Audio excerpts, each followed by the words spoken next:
اليوم حبيت نشارككم بالوصفة اللي ديما معتمدتها في حياتي، تسهل عليا الوقت وتجيب بنينة ومجمرة ومعسلة روعة اكسبريس. كلشي نخدموه في هذه المقلة. واش نقول لكم، تحفه تحفه، لازم تجربوها. وصفه للعاملات وحتى اللي تعود مربيه كما يقولوا الاولاد وكلشي ما عندهاش الوقت، ولا اي وحده تحب دير وصفه بنينه بصح ما تديلهاش الوقت، يعني ديرها في وقفه.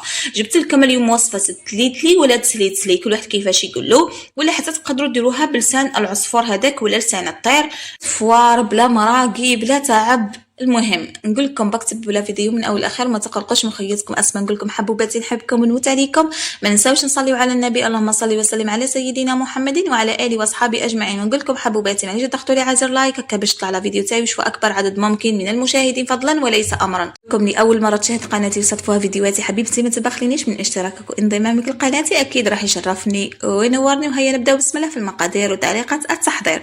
انايا واش عندي كيما قلت لكم، تليت لي هذاك ولا تسليت لي ولا لسان العصفور. المهم هنا عندي 500 غرام تاع التليتلي.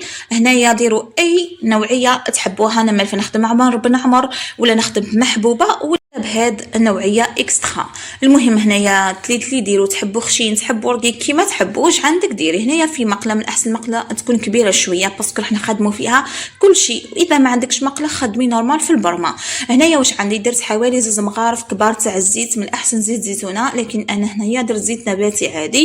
ونجي نفرغ هذاك التليتلي تاعي نولي نحمصو. النار هنايا راهي قويه هكا ما يديليش الوقت وليه ليه يتحمص معايا.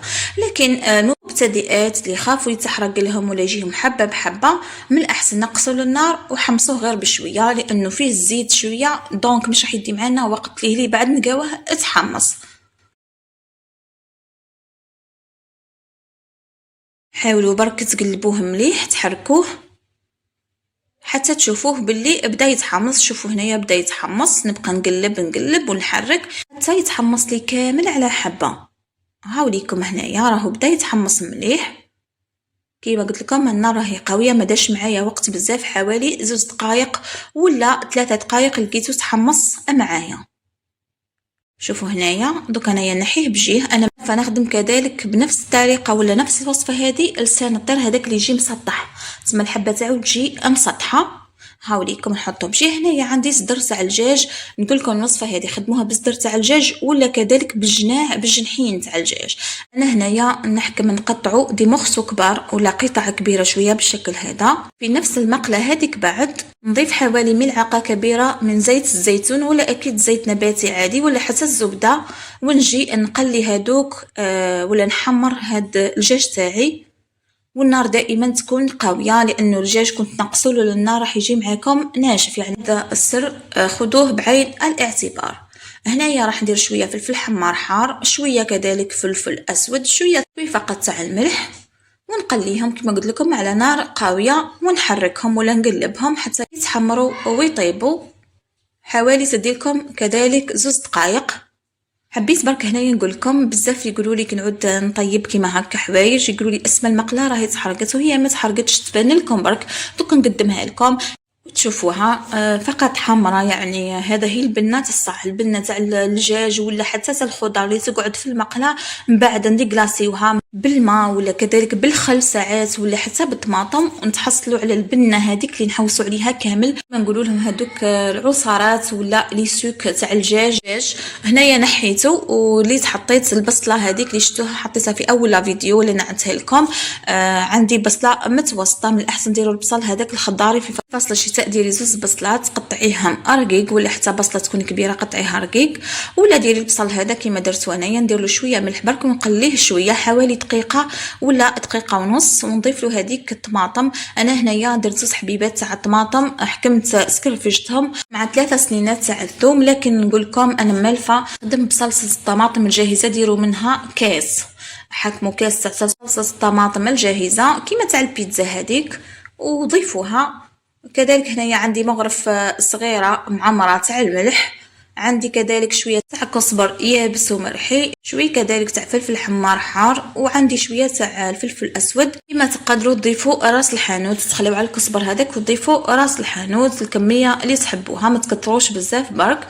وهنايا عندي مغرف صغيره ونص تاع الطماطم المصبره، كما تقدروا اكيد تخلاو عليها اذا درتوا الطماطم الاخرى اللي قلت لكم عليها اللي سائله، كما قلت لكم راهي تتباع في الحوانت كامل ولا لي سوبرات. المهم هنايا بعد ما تقلاو لي شويه هذوك المكونات، نضيف هذاك التليتلي تاعي ونحاول نحرك مليح مليح. نقول لكم برك البصل كذلك تقدروا ترحيوه، خاصه اللي ما يحبش هذوك البصل اللي يكون قطع هكا باينه، كاين بزاف اللي ما يحبوهش. نقول لكم مالا رحيوه مليح مليح باش ما يبان لكمش في الاكله تاعكم، ويعني تقعد اذواق. هنايا واش عندي كميه الماء هنايا لازم تتقيدوا بها، عندي 5 كيسان ونص تاع الماء. الكاس هذاك اللي يهز 250 مليلتر، نعاود لكم 5 كيسان ونص تاع الماء في النص كيلو هذاك تاع التليتلي تاعنا ولا تاع لسان العصفور ولا الطير. المهم راني مدت لكم المقدار بالضبط. هنايا جيت نحط هذاك الدجاج، نعاود نحطوه بالشكل هذا، ما تحركوش بزاف غير شويه.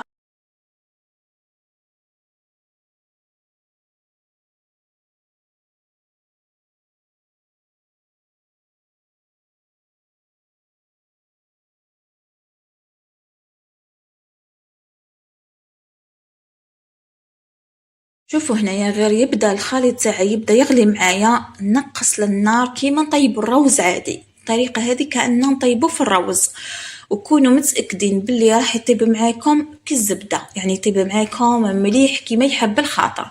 المهم من الاحسن نغطي. وهنا المقله تاعي هنايا ما عندهاش شخطه، والمقله تاعي كبيره، جبت لها بلاطو عادي وغطيتها به. كيما تقدروا ديروا بابي الومنيوم، واذا المقله تاعكم ولا برمه عندها اكيد الغطاء اخدموا بها عادي. نخليه يطيب كيما هو كيما الروز حتى نلقاه نشف بالطريقه هذه.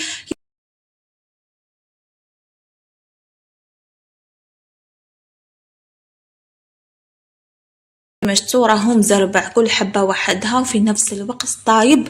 واش نقول لكم تحفه. هنايا انايا نحب ديما نضيف له مع الاخير شويه زبده، اللي نقول لكم اكيد تقدروا تستغناو عليها. حاجه خلاف نسيتها، من الاحسن مثلا ولا اذا عندك الحمص طايب صح مش هذاك مش طايب ضيفيه.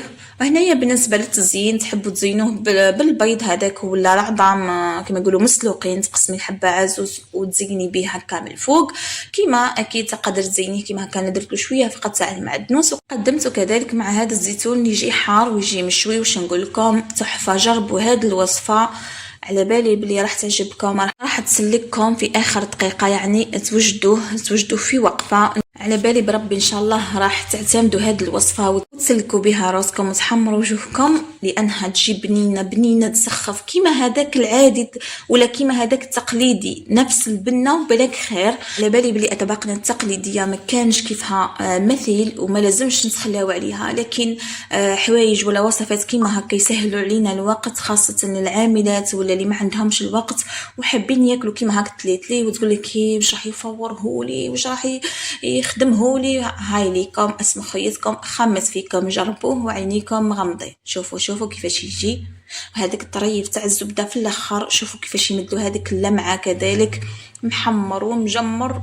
ومشخشخ.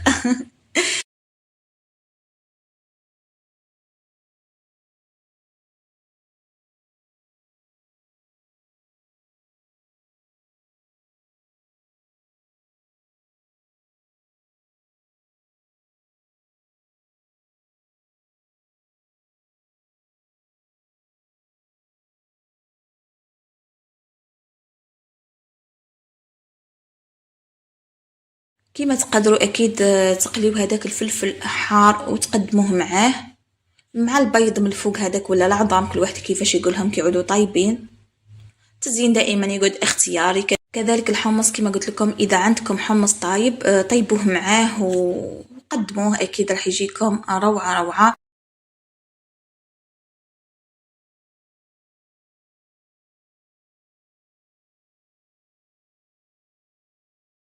نقول لكم حبوباتي تهلاو لي في رواحكم، نحبكم نموت عليكم، ما تنساوش دعم قناتي، ما تنساوش بارطاجيو فيديوهاتي مع حبايبكم صحابكم.